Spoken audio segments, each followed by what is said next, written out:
मनुस्मृतीच्या अभ्यासक्रमातील समावेशावरून आता वादंग निर्माण झालाय। सरकारमध्ये राष्ट्रवादी विरुद्ध शिवसेना असा सामना सुरू झाल्याचं चित्र आहे। दीपक केसरकरांनी मनुस्मृतीतले चांगले श्लोक अभ्यासक्रमात घेतल्याचा दावा केला, तर अजित पवारांनी मात्र मनुस्मृतीमधील श्लोकांचा समावेशाला तीव्र विरोध केलेला आहे। पाहूयात।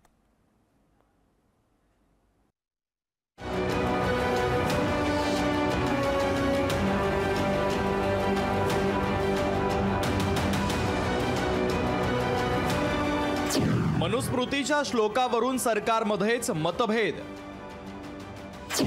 शिक्षण मंत्री दीपक केसरकर यांच्याकडून श्लोकाची भलामण। राष्ट्रवादीचा मनुस्मृतीच्या समावेशाला विरोध। शालेय अभ्यासक्रमात मनुस्मृतीमधील श्लोकाच्या समावेशावरून वादंग निर्माण झालंय। श्लोकांच्या समावेशावरून सरकारमध्ये दोन गट पडल्याचं चित्र सध्या पाहायला मिळतंय। शिवसेना नेते आणि शिक्षण मंत्री दीपक केसरकर यांनी मनुस्मृतीमधील श्लोकाची भलामण केली आहे।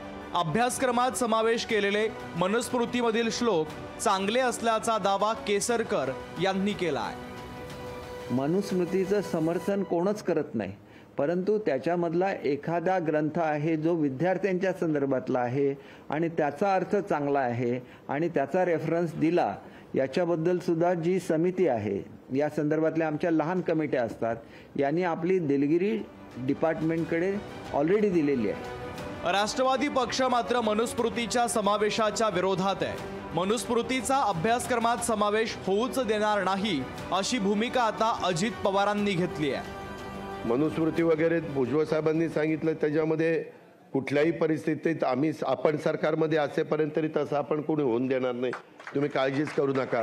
किती मोठी किंमत मोजावी लागली तरी चालेल, परंतु राष्ट्रवादी काँग्रेस पक्ष पाठीमागे येणार नाही, मागे हटणार नाही।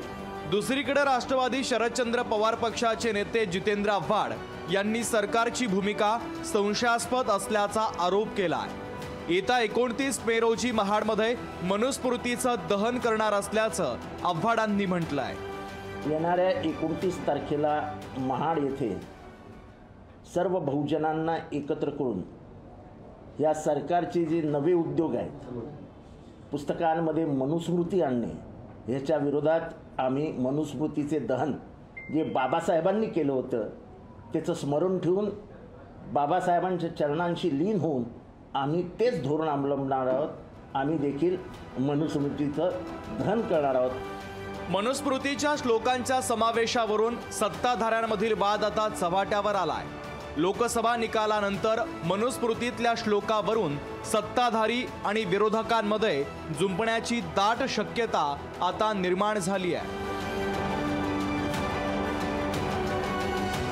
ज्योत्स्ना गंगणे, शुभम कोळीसह स्वप्नील जाधव, लोकशाही मराठी, मुंबई।